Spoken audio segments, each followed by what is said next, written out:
Bonjour à toutes et à toutes, heureux de vous retrouver à Psy à la maison 83. Aujourd'hui, nous allons voir le HPI, le haut potentiel intellectuel. Alors, ça va être l'occasion pour nous de voir le QI, le quotient intellectuel, et le QE, le quotient émotionnel, avant de parler de la détermination du HPI. Donc, en premier, le QI, le quotient intellectuel.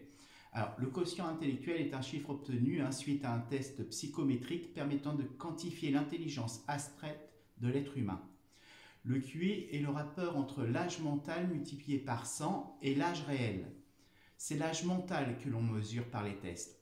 L'âge réel, on l'a grâce à votre carte d'identité. On sait à quel moment vous êtes né, on sait quel âge vous avez biologiquement, physiquement. Mais l'âge mental peut différencier de l'âge réel. Le QI varie théoriquement de 0 à 100. La limite inférieure de la normale est 80. Les doués ont un QI supérieur à 140 et les surdoués ont un QI supérieur à 170. Mais on va y revenir un petit peu plus tard. Le calcul du quotient intellectuel est l'idée d'un psychologue allemand, William Stern, en 1905, donc 107 ans à ce jour. En parallèle se développe l'échelle métrique de l'intelligence d'Alfred Binet et Théodore Simon, ce qui va donner la naissance du test très connu de Binet-Simon. Cette échelle donne lieu à la détermination d'un âge mental de l'enfant. Alors, je répète, l'âge mental n'est pas l'âge réel. Petit exemple, je peux avoir 8 ans d'âge physique et avoir un âge mental de 6 ou 4 ans. Ça veut dire ça. Alors, attention, remettre toujours dans le contexte et l'environnement pour la passation du texte. Alors ça, c'est très important. Concernant les tests, j'avais déjà fait une vidéo dessus. Si vous en voulez en savoir un petit peu plus, vous allez voir la vidéo. Là, ce n'est pas l'objet de la vidéo, donc on va passer assez rapidement. En deux, le QE, le quotient émotionnel. Le QE est le résultat de tests psychométriques permettant d'évaluer notre intelligence émotionnelle. Ah, c'est différent. On va voir en quoi c'est différent. Alors, on va voir notre capacité d'adaptation avec les personnes que l'on côtoie ou avec qui on travaille, dans l'ordre du relationnel, de l'émotionnel, la capacité de s'entendre ou pas, de gérer son stress ou situation de stress, gestion de conflits, etc. Pour faire bref, c'est l'adaptation émotionnelle. On va mesurer l'émotion, les affects de la personne et non pas seulement la capacité intellectuelle. C'est ce qui les différencie. Le concept, il est récent du QE. Il fut développé en 1995 par Daniel Goleman. C'est un professeur de psychologie d'Harvard. Donc, ça a 27 ans d'existence. QI 100, un peu plus de 100 ans, et le QE 27 ans.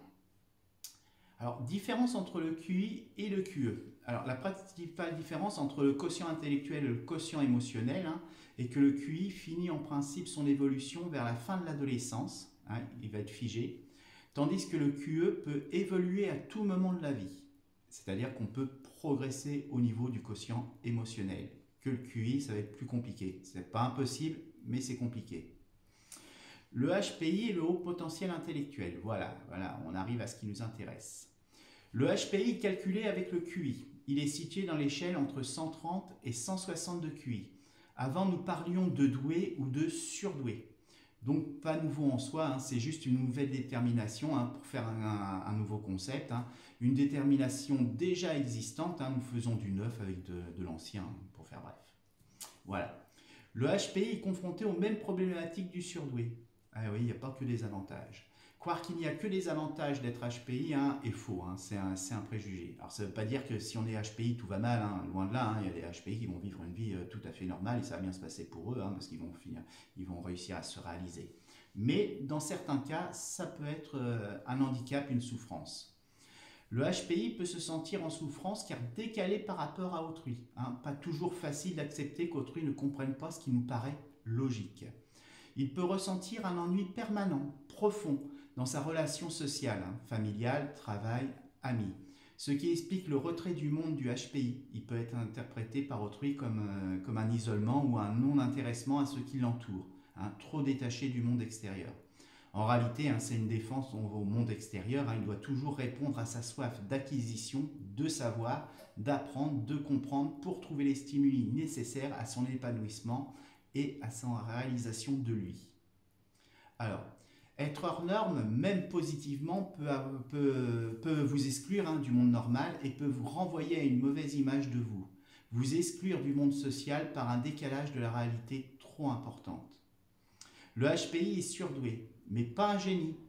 Sur l'échelle du QI, le génie est situé au-delà de 180. L'échelle allant, je vous le rappelle, jusqu'à 200.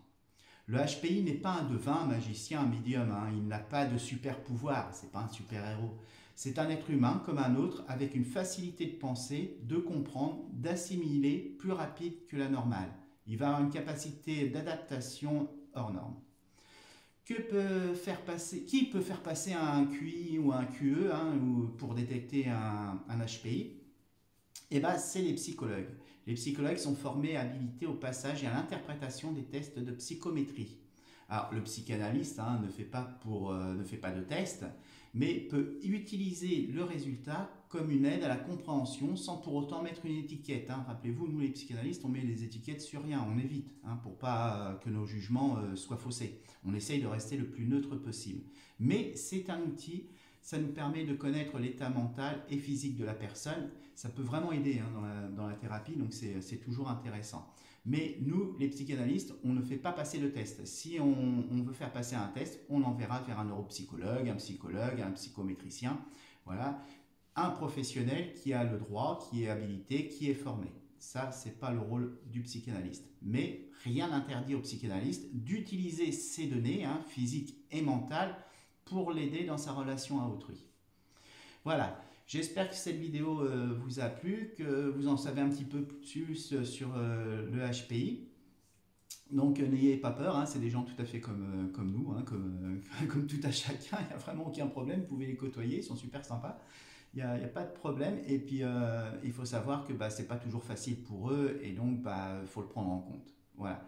Je vous remercie, à bientôt, prenez bien soin de vous et de vos proches dans les temps qui courent, là c'est très important. Voilà, gardez le moral surtout. À bientôt, avec plaisir. Au revoir.